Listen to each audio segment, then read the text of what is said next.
बिस्मिल्लाहिर्रहमानिर्रहीम। आज तक के मुअज़्ज़ज़ नाज़रीन अस्सलामु अलैकुम। अब किस नंबर 24 मुलाहिज़ा फरमाएं। शानी के जाने से रुस्तम को कुछ तकलीफ़ तो होना थी और शायद कुछ तकलीफ़ शानी के हिस्से में भी आना थी, मगर ये तकालीफ उन मसाइब के मुकाबले में कुछ भी नहीं थी जो मुंह फाड़े इनकी तरफ बढ़ रहे थे। वो रात का दरमियानी पहर था। आज सर्दी मामूल से ज़्यादा थी, हल्की सी हवा भी चल रही थी। शानी अपने कमरे में टेबल लैंप के सामने थी और रुस्तम के नाम एक मुख्तसर खत लिख रही थी। इसने लिखा, रुस्तम, मैंने बहुत सोचा है और आखिर इस नतीजे पर पहुंची हूँ कि मेरा यहाँ से चले जाना ही बेहतर है। मैं अपना रास्ता तुमसे जुदा कर रही हूँ, लेकिन दिल में तुम्हारे लिए जो खास जज्बा है वो हमेशा रहेगा। जब तक जिंदगी अपनी दुआओं और नेक तमन्नाओं में तुम्हें याद रखूंगी। याद है चिनाब के किनारे में तुमसे पूछा था कि अगर मेरा रास्ता तुमसे जुदा हो जाए तो तुम्हें कोई शिकवा तो नहीं होगा। तुमने दिल पर हाथ रखकर कहा था, मैं अपने खून से लिखकर देने को तैयार हूँ कि आपसे कोई शिकवा नहीं है। मुझे उम्मीद है तुम्हें अपनी वो बात याद होगी। रुस्तम, मेरी इल्तिजा है कि मुझे ढूंढने की कोशिश ना करना। मैं इस शहर में और इस शहर से बहुत आगे दूर तक तुम्हें कहीं नहीं मिलूंगी, और बिलफर्ज मिली भी तो मेरे ख्यालात यही होंगे। तुम इन्हें बदल नहीं सकते और ना मैं बदल सकती हूँ। ज्यादा बेहतर यही है कि हम तय दिल से इस सूरत हाल को कबूल कर लें। तुमने और तुम्हारे दोस्तों ने मुश्किल वक्त में जिस तरह मेरा साथ दिया, मैं इसे कभी फरामोश नहीं कर सकती। तुम्हारे अलावा मैं उनका शुक्रिया भी अदा करना चाहती हूँ, और खास तौर से मुख्तार गूंगे का, जिसने मेरी जिंदगी के लिए अपनी जिंदगी कुर्बान कर दी। आखिर में तुमसे आखिरी दरख्वास्त है, मेरी ख्वाहिश है कि तुम इस पर गौर करो। नादिया का माजी जो कुछ भी था, लेकिन अब वो एक बदली हुई लड़की है। मैंने उसे बहुत करीब से देखा है और जहां तक मेरी समझ बूझ ने काम किया है, वो वाकई एक नई जिंदगी शुरू करना चाहती है। नादिया की इस नई जिंदगी में मरकजी अहम तरीन किरदार तुम्हारा है रुस्तम। वो तुम्हारी मोहब्बत में गिरफ्तार है और इस गिरफ्तारी के खराज में वो तुम्हें बहुत कुछ दे सकती है। बहुत सी खूबसूरतियाँ, बहुत से रंग वो तुम्हारी जिंदगी को बचा सकती है और हर किस्म के हालात में तुम्हारे शाना बशाना भी चल सकती है। बहरहाल इस सिलसिले में तुम खुद भी अच्छी तरह सोच समझ लो। मैंने जो कुछ महसूस किया है तुम्हें बता दिया है। अब मुझे इजाजत दो और मुझे माफ भी कर दो। वासलाम। खत लिखने के बाद शानी की आंखें नम हो गई। वो कुछ देर तक खुद को संभालने की कोशिश करती रही, फिर उठकर खामोशी से अपना कुछ जरूरी सामान अटैची में रखने लगी। सुबह 5 बजे के करीब जब अंधेरे में उजाले की हल्की सी आमेज़ें शुरू हुई, वो जाने के लिए तैयार थी। जाने से पहले उसने खत रुस्तम तक पहुंचा दिया। वो ऊपर से उसके कमरे तक गई और दरवाजे की ज़ेरीन दराज के नीचे से उसने बंद लिफाफा अंदर खिसका दिया। वापस पलटने से पहले उसने एक अलविदाई नजर कमरे में डाली। नाइट बल्ब की रोशनी में रुस्तम बहवे ख्वाब था। कनपट्टी पर लगने वाली चोट के ऊपर पट्टी चिपकी हुई थी। बस भी आदत सीधा लेटा था, उन संगीन लम्हा से बेखबर जो उसे शानी से जुदा कर रहे थे। शानी की आंखों में नमी चमक गई। तब वो तेजी से पलटी और सीढ़ियां उतरकर नीचे आ गई। वो जानती थी कि गेट पर मौजूद चौकीदार अब्दुल्ला इस वक्त नमाज के लिए मस्जिद चला जाता है। गेट पर कोई नहीं था। एक मुतबादल चाबी शानी के पास मौजूद थी। इसने छोटा गेट खोला और मोहतात अंदाज में बाहर निकल आई। कुछ ही देर बाद वो बड़ी सड़क पर थी। इसने एक रिक्शा रुकवाया और उसमें बैठकर स्टेशन की तरफ रवाना होगी। शुरू में वो खौफजदा थी, लेकिन जूं वो आगे बढ़ती गई उसके एतमाद में इजाफा होता गया। इसकी फितरी जानत और हौसला मंदी इसका सहारा बनने लगी। वो अपनी मंजिल का तयन बहुत पहले कर चुकी थी। लाहौर की एक नवाई आबादी शाह दरा में शानी की कॉलेज की सहेली रियाना रहती थी। यूं तो वो भी रंगवाली की रहने वाली थी, लेकिन ब्याह कर लाहौर पहुंची थी। सकीना और सुगरा की तरह रियाना से भी शानी की गाड़ी बनती थी। इसका मियाँ भी नहायत अच्छा था।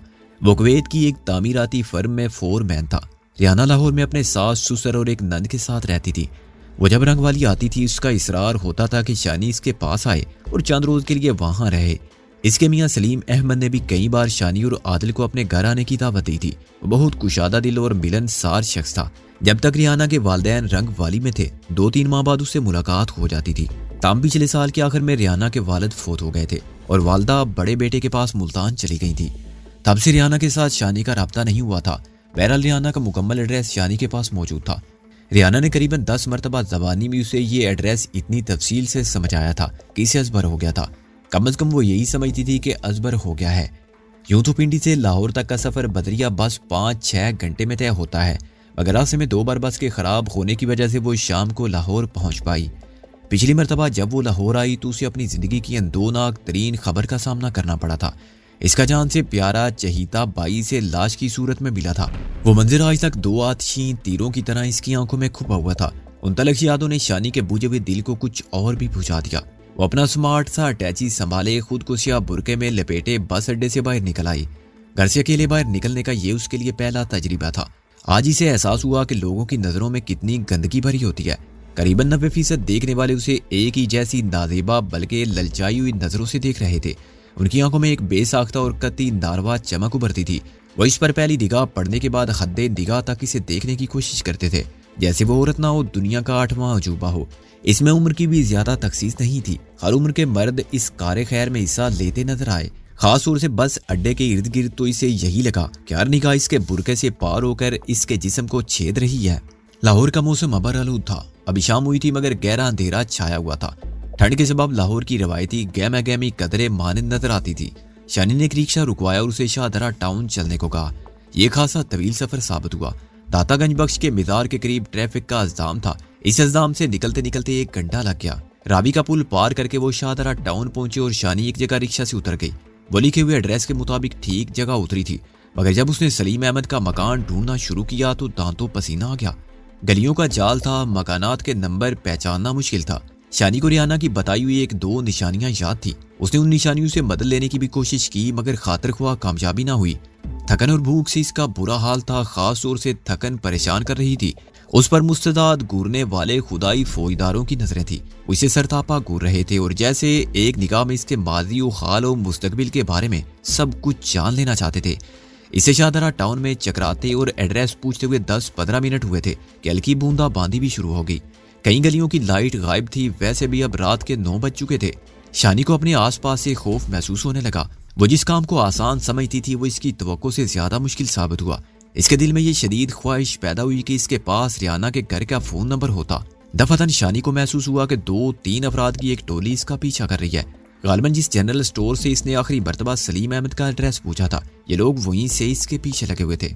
उनमें से लंबे बालों वाला एक लड़का कुछ ही देर बाद शानी के बिल्कुल मुतवाजी चलना शुरू हो गया। नीली जीन्स के नीचे उसके पाँव में जहाजी साइज जोगर थे। कुछ देर उसके साथ चलने के बाद नौजवान ने खनकार कर गला साफ किया और बोला, क्या मैं आपकी कोई मदद कर सकता हूँ? नहीं शुक्रिया, शानी ने खुश्क लहजे में कहा और रफ्तार तेज कर दी। लड़के ने भी रफ्तार तेज कर दी और बोला, आप अकेली हैं? ख्वाह मुखा कोई गलत बंदा आपके पीछे लग जाएगा। मेरे पास पिकअप है, मुझे बताएं कहाँ जाना है, मैं आपको छोड़ आता हूँ। उसके लहजे से फसाद की बू आती थी। शानी ने अपने लहजे को मजीद खुश्क बनाते हुए कहा, मैंने आपको बताया है ना कि मुझे आपकी मदद नहीं चाहिए। इसी दौरान में दूसरा शख्स भी करीब आ चुका था। यह जरा पक्की उम्र का लगता था। इसने तेज रंग की शलवार कमीज पहन रखी थी। बोला, क्या कहती हैं मिस साहिबा? उसकी आवाज से अया था कि उसने मुंह में पान दबा रखा है। कहती हैं मदद नहीं चाहिए, लंबे बालों वाले ने जवाब दिया। लगता है शर्मा रही हैं, उसने कहा। तीसरा लड़का करीब आते हुए बोला, इस तरह शर्माने से काम नहीं चलेगा मैडम। यहाँ 2 टांगों वाले बड़े आवारा कुत्ते फिर रहे हैं। कोई आपकी टांग पकड़कर अंदर घसीट लेगा तो क्या होगा? पहले वाले दोनों बंदे अब बिल्कुल करीब आ गए थे। ये गली निस्बतन ज्यादा सुनसान थी। एक तरफ चंद घरों के बंद दरवाजे थे, दूसरी तरफ किसी कारखाने की तवील दीवार थी। शानी ने अपनी रफ्तार मजीद बढ़ा दी। वो तीनों भी साथ साथ आ रहे थे। अचानक शानी की निगाह एक बावर्दी शख्स पर पड़ी। एक सिक्योरिटी गार्ड था। वो वापटा के खंबे तले राइफल थामे खड़ा था। उसे देखकर शानी को कदरे तहफ्फुज का एहसास हुआ। गालिबन गार्ड ने भी भांप लिया था कि कोई गड़बड़ है। वो खुद चलकर शानी की तरफ आ गया। गार्ड को देखकर दोनों लड़के सड़क के पार चले गए। एक जरा पीछे था। गार्ड ने शानी से पूछा, क्या बात है जी? ये गुंडे मुझे तंग कर रहे हैं। शानी ने सड़क पार इशारा करते हुए कहा। गार्ड ने गौर से लड़कों का जायजा लिया, फिर होले से बोला, ये अच्छे लोग नहीं हैं। फिर उसने बाईं जानिब लोहे का एक दरवाजा खोला और कहने लगा, अब थोड़ी देर के लिए इधर आ जाइए, मैं इन्हें देखता हूँ। गार्ड के तसल्ली बख्श लबो लहजे ने शानी का खौफ कदरे कम कर दिया था। इन आवारा कुत्तों जैसे गुंडों से बचने के लिए शानी को दरवाजा गनीमत महसूस हुआ। वो अंदर चली गई। ये खुला आता था। एक तरफ कीकर और टाली की बहुत सी लकड़ियां पड़ी हुई थी, तो दूसरी तरफ तवील शेड के नीचे नामुकम्मल कुर्सियां, मेज और सोफे वगैरह नजर आ रहे थे। ये फर्नीचर साजी का कारखाना था। इस कारखाने की लंबी दीवार शानी ने तारीक गली में देखी थी। दरवाजे से 20-30 फुट दूर एक दफ्तरनुमा कमरा था। उसके बाईं जानिब एक खालनुमा कमरा था जहां तैयारशुदा फर्नीचर के कुछ आइटम नजर आ रहे थे। फजा में बरादे, बांड और फोम की मिलीजुली बू थी। अभी शानी 4 दीवारी का जायजा ले रही थी कि गार्ड जरा घबराया हुआ अंदर दाखिल हुआ। कहने लगा, बीबी जी गड़बड़ हो गई है। वो क्या कहते हैं, उल्टा चोर कोतवाल को इनमें इलाके के कौंसलर का बेटा कामी भी है। कहते हैं आपके बारे में पुलिस को इतला देंगे। आप मशकूक तरीके से कानूनी में घूम रही हैं। बड़े बेगैरत लोग हैं ये। अकेली औरत को देखकर कुत्तों की तरह इनकी जबानें लटकाती हैं। आप बुला लें पुलिस वालों को, मैं बताती हूँ सब कुछ। शानी गजबनाक लहजे में बोली। गार्ड की उम्र 30 साल से ऊपर थी। ताम कनपटियों के सफेद बाल उसे एक मोतबर झलक दे रहे थे। वो धीमी आवाज में बोला, नहीं जी, बात बढ़ाने का फायदा नहीं है। ख्वाह मुखा की बकवास कर रहे हैं ये लोग, मैं संभाल लेता हूँ इन्हें। वैसे आपने यहाँ मिलना किससे है? शानी ने एड्रेस निकाल कर गार्ड के सामने रख दिया। वो चंद लम्हे गौर करता रहा, फिर बोला, सड़क का नाम तो ठीक लिखा हुआ है, मगर आगे कुछ समझ नहीं आता। आपके पास फोन नंबर नहीं है? शानी ने नफी में जवाब दिया। गार्ड ने कहा, आप आ कहां से रही हैं? वो गोजर खान से। शानी अकला गई और उसके साथ ही उसे अंदाजा हुआ कि उसके जवाब ने गार्ड पर कोई मुस्बत असर नहीं डाला। वहां का फोन नंबर है आपके पास? गार्ड ने पूछा। नहीं, शानी ने कहा। पहली बार उसे अपनी बेहद कमजोर पोजीशन का एहसास हुआ। अभी थोड़ी देर पहले उसने मजबूत लहजे से कह दिया था कि बुलाएं पुलिस को। अब उसे अंदाजा हो रहा था कि इस किस्म की सूरत हाल उसके लिए कितनी खतरनाक साबित हो सकती है। वो फिल वक्त इस पोजीशन में नहीं थी कि सच्चाई के साथ किसी के सवालों जवाब का सामना कर सके। गार्ड का लहजा थोड़ा सा तब्दील हो गया। बोला, देखें बीबी, अगर आप ठीक ठीक नहीं बताएंगी तो मेरे लिए आपकी मदद करनी मुश्किल हो जाएगी। मैंने गलत तो कुछ नहीं कहा। देखें, आप घबराई हुई हैं। अब यहाँ इत्मीनान से बैठ जाएं और मुझे अपना हमदर्द समझे। उसने सामने दफ्तर की तरफ इशारा करते हुए कहा। शानी पहले तो हिचकिचाई, मगर जब गार्ड ने इसरार से कहा तो वो दफ्तर में सोफे पर बैठ गई। उसका हाल खुश्क हो रहा था और दिल गवाही दे रहा था कि वो गैर महसूस तौर पर एक खतरनाक सूरत हाल में फंस गई है। वो यहाँ से निकलना चाह रही थी, मगर बाहर तारीक गली में उसे गुंडों का खतरा दरपेश था। किसी और को मदद के लिए बुलाना भी दुश्वार लग रहा था।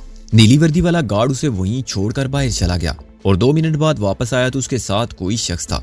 ये देखकर शानी के ओसान खता हो गए कि वही लंबे बालों वाला लड़का था। इसकी उम्र 25 साल रही होगी। एक कान में छोटी सी बाली थी। इसने स्वेटर की आस्तीन चढ़ा रखी थी। वो तेज लहजे में शानी से सवालात करने लगा। शानी ने वाज़ेह तौर पर महसूस किया कि गार्ड का रवैया भी बदला हुआ है। उनकी तफ्तीश बढ़ी तो शानी ने 2 टोक लहजे में कहा, मैं कोई मुजरिम नहीं हूं कि इस तरह तुम्हारे सवालों के जवाब दूं। मेरे पास ये एड्रेस है और ये एक शरीफ कराने का एड्रेस है। यही एड्रेस तुम्हारे सारे सवालों का जवाब है। लंबे बालों वाला लड़का, जिसका नाम कामरान कामी था, गहरी सांस लेकर बोला, ठीक है, मैं देखता हूँ इस एड्रेस को। फिर वो गार्ड से मुखातिब होकर बोला, बात जीरे, जब तक मैं वापस नहीं आता ये मिस साहिबा इधर उधर नहीं जाएगी। अगर गई तो जिम्मेदारी तुम्हारी होगी। गार्ड जीरे ने इस बात में सर हिलाया। शानी तड़क कर बोली, देखो, तुम लोग ज्यादा थानेदार बनने की कोशिश ना करो। मैं तुम्हारी कैदी नहीं हूँ। हमने ऐसी कोई बात नहीं कही, मगर जब तक ये बात क्लियर नहीं होती आपको यहाँ रहना होगा, कामी बोला। गार्ड जीरे को आंखों में ताकीद करता कामी नामी लड़का बाहर निकल गया। शानी सूरत हाल पर खोलती और खोलती रही। उसके साथ साथ दिल में दुआ करती रही कि सलीम अहमद का घर मिल जाए। गार्ड ने उसे तसल्ली दी कि एड्रेस मिल गया तो वो अपनी हिफाजत में उसे वहां पहुंचा देगा। कामी की वापसी खिलाफ को 15-20 मिनट बाद हो गई। इसका मतलब था कि वो मतलूबा एड्रेस से ज्यादा दूर नहीं थी। कामी के साथ एक उम्र रसीदा शख्स भी आता दिखाई दिया। शानी ने सोचा कि वो रिहाना के अहले खाना में से कोई होगा। उसका अंदाजा बिल्कुल दुरुस्त निकला। ना सिर्फ एड्रेस मिल गया बल्कि रिहाना का सुसर लंबे बालों वाले कामी के साथ आया। उम्र रसीदा शख्स शलवार कमीज में था। उसका चेहरा जिस्म और कंधों की निस्बत काफी बड़ा था और जुरियों से भरा हुआ था। उसके हाथ में एक बंद छतरी थी जिसे वो लाठी की तरह जमीन पर टेक कर चल रहा था। शानी ने रिहाना की शोर को देखा था। उसे देखते ही अंदाजा हो गया कि ये बुजुर्ग रिहाना के सुसर होंगे। ये बुजुर्ग अपनी सफेद भुवों के नीचे सर्द आंखों के साथ शानी को देख रहे थे। कौन हो तुम? उन्होंने सपाट लहजे में कहा। अंकल जी, मैं रिहाना के बचपन की सहेली हूँ। उसे मिलने गोजर खान से आई हूँ। रिहाना की बड़ी ख्वाहिश थी कि मैं एक बार लाहौर आऊँ। इत्तफाक ये है कि मुझे अकेले आना पड़ा। रास्ते में 2 बार बस भी खराब हुई और देर हो गई। अंधेरे में आपका पता ढूंढना मुश्किल हो गया। वो एक ही सांस में सब कुछ कह गई। उमर रसीदा शख्स सर्द निगाहों से शानी को देखता रहा। रिहाना का नाम सुनकर उसके चेहरे की सख्ती कुछ और बढ़ गई। तो तुम रिहाना की सहेली हो? जी हाँ, तुम्हारे बताने से पहले ही मुझे अंदाजा हो रहा था। जी, वो दफा होगी या यहाँ से उसका और हमारा अब कोई वास्ता नहीं है और ना ही उसके किसी मिलने वाले से है, उमर रसीदा शख्स ने फुनकार कर कहा। शानी हैरत से उसका चेहरा तकती चली गई। बुजुर्ग ने उसे खा जाने वाली नजरों से देखते हुए कहा, अटैची केस लेकर आधी रात को अकेली गली गली घूम रही हो, ये कहाँ का शरीफाना चलन है? शानी ने अपने गुस्से पर जब्त करते हुए कहा, आप मुझे नहीं जानते लेकिन सलीम साहब और उनके छोटे भाई शकील मुझे बड़ी अच्छी तरह जानते हैं। आप उनमें से किसी के साथ मेरी बात करवा दें। अगर तुम उन्हें जानती हो तो फिर तुम्हें यह भी पता होगा कि वो दोनों कुवैत में हैं। उसके साथ ही बुजुर्गवार ने उसकी तरफ से मुंह फेरा और छतरी को लाठी की तरह टेकते हुए बाहर की राह ली। बुजुर्गवार की बड़बड़ाहट शानी के कानों तक पहुंच रही थी। वो साकत व जामत खड़ी रह गई। कामी और जीरा तेज चुभती नजरों से उसे देख रहे थे। 2 मिनट बाद कामी के दोनों साथी भी अंदर आ गए। उनकी आंखों में शानी के लिए गलाजत थी। उनके चेहरे बता रहे थे कि वो शानी को अपने घेरे में बेबस और खौफजदा देखकर मसरूर हो रहे हैं। गहरे रंग के कपड़ों वाले शख्स का रंग भी गहरा था। उसने पान की पैक हल्क में गिराकर बाजारी अंदाज में कहा, ये तो सीधा सीधा पुलिस केस है जान जी। मिस साहिबा का अटैची केस भी देखो, पता नहीं क्या निकला इसमें से। खबरदार किसी ने मेरे अटैची को हाथ लगाया तो, शानी ने कहा। ठीक है, नहीं लगाते हाथ, पुलिस खुद ही तलाशी ले लेगी अटैची की और आपकी भी, कामी ने कहा। अल्लाह माफ करे मिस साहिबा, पुलिस वालों की तलाशी कुछ और किस्म की होती है। आपका तो मुझे लगता है आगे पीछे कोई भी नहीं है। देखो तुम लोग मुझे धमकाने की कोशिश कर रहे हो, इसका नतीजा अच्छा नहीं होगा। शानी ने ये अल्फाज कह तो दिए मगर अपनी आवाज का खोखलापन खुद उसे भी शिद्दत से महसूस होने लगा था। हम धमका नहीं रहे हैं, वो बता रहे हैं जो आपके साथ होने वाला है। कामी गुस्से से बोला, आप अपने आगे पीछे का कुछ नहीं बता रहे हैं। इसका मतलब यही है कि आप किसी गलत इरादे से और गलत तरीके से यहाँ मौजूद हैं। पान वाले ने, जिसका नाम सिकंदर था, दीवार से कंधा टिकाकर बड़े स्टाइल से आंखें नीमा की और बोला, गलत इरादे क्या होते हैं मिस साहिबा? बस वही इरादा होगा जिसने आजकल सारी मिसों और मिस्टरों को वक्त में डाला हुआ है, यानी मुसीबत डाली हुई है। क्या मतलब? शानी ने पूछा। सिकंदर डिठाई से मुस्कुराकर बोला, देखो मिस साहिबा, आपके मुंह पर सच्ची बात कह रहा हूँ, आप बुरा ना मानिएगा। जो बुजुर्ग अभी यहाँ आए थे उनका नाम ताजदीन है। ये आपकी सहेली रियाना के ससुर हैं और किस घर में क्या हो रहा है और कहाँ तक हो रहा है ये हमसे ज्यादा कोई नहीं जानता। बस यूं समझें कि आपके ये खादम बंद दरवाजों और दीवारों के पीछे देख लेते हैं। आपकी सहेली साहबा का मियाँ कुवैत में काम करता था, ये तो आपको पता ही होगा, और ये भी पता होगा कि वो साल 1.5 साल बाद पाकिस्तान आता था। इसके अलावा आप अपनी सहेली के बारे में भी कुछ न कुछ जानती होंगी। उस पर जो जवानी टूट कर आई हुई थी मिस साहिबा, जब शोहर साहब हजारों मील दूर बैठे ईदें शब बरातें मना रहे हो तो औरत बेचारी भी क्या करे। वो आपकी सहेली साहबा ने हमारे अरशद हुसैन से थोड़ी सी दोस्ती गांठ ली थी। टेलीफोन पर 2-4 घंटे गपशप लगा लेती होगी और फिर शायद 1-2 बार दोनों ने कमरे में बैठकर दिल का बोझ हल्का किया हो। ये दुनिया बड़ी बेमुरव्वत है, किसी को हंसता खेलता और बोझ हल्का करता नहीं देख सकती। पहले आपकी सहेली साहबा की नंद आशी को पता चला, फिर सास ससुर साहब को भी पता चल गया। आखिर में वही हुआ जो होना था। कुवैत में शोहर साहब के कानों की खिड़कियां भी खुल गई। उन्होंने वहां से टेलीफोनी हुक्म दिया कि बीवी जी को धक्के देकर घर से निकाल दो। शानी सन्नाटे के आलम में ये सब कुछ सुन रही थी। इसका जिस्म खौफ और गुस्से से लड़ रहा था। वो कुछ कहना चाहती थी मगर आवाज जैसे खल्क में फंस कर रह गई थी। सिकंदर ने बत्ती सी निकालते हुए कहा, आप रियाना साहबा की सहेली हैं। यकीनी बात है कि आप भी उसी तरह की मासूम और सादा हैं। आपने भी टाइम पास करने के लिए किसी से जरा सी दोस्ती गांठ ली होगी। बाद में ये दोस्ती बढ़कर दोस्ताना और याराना बन गई होगी। लगता तो यही है कि आप अपने उस दोस्त साहब से मिलने के लिए यहाँ आई हैं। अब वो अल्लाह का बंदा आपसे वादा करके पता नहीं कहाँ स्टिक हो गया है। शायद उसने याराने खाते में आपसे काफी कुछ वसूल कर लिया हुआ है। अब आप कहीं आसरा ढूंढने के लिए तो पाँव चला रही हैं। बकवास बंद करो कुत्ते, हट जाओ मेरे रास्ते से, शानी ने फुनकार कर कहा और दरवाजे की तरफ बढ़ने के लिए सिकंदर को जोर से धक्का दिया। कामी खतरनाक अंदाज में दरवाजे के दरमियान आ गया। ना ना ना मैडम, ज्यादा चालाकी ना करना वरना हम भी हाथ चलाने पर मजबूर हो जाएंगे। शानी ने गुस्से से चीखते हुए कहा, मेरा रास्ता छोड़ो, मुझे जाने दो, वरना अच्छा नहीं होगा। यही तो हम कह रहे हैं कि अच्छा नहीं होगा। अगर आपको पुलिस वालों ने अपने हिसाब में जमा कर लिया तो अच्छा नहीं होगा। ये पुलिस वाले हर शय को जरब देते हैं। आप खूबसूरत हैं, आपको शायद जरब तो ना थे मगर दूसरे तरीके से आपकी सारी जमा तफरीक खराब कर देंगे। अगर आपको यकीन नहीं तो ठीक है, मैं अभी राब्ता कर लेता हूँ SHO साहब से। कामी ने शानी को जहर आलू नजरों से देखते हुए जेब से मोबाइल निकाला। उसका अंदाज बता रहा था कि वो ऐसे बरहले में है कि अपनी धमकी पर अमल भी कर सकता है। शानी ने जरा ढीले पड़ते हुए कहा, देखो मैं ऐसी लड़की नहीं हूँ, तुम जो सोच रहे हो गलत सोच रहे हो। सिकंदर ताओ दिलाने वाले अंदाज में मुस्कुराया और बोला, आपकी सहेली साहबा के ससुरालियों का भी ख्याल था कि शायद वो गलत सोच रहे हैं, लेकिन बाद में वो सब कुछ गलत ना निकला। शानी का चेहरा एक बार फिर गुस्से से सुर्ख हो गया, मगर इससे पहले कि वो कुछ बोलती सिकंदर ने दोनों हाथ उठाते हुए दिफाई अंदाज में कहा,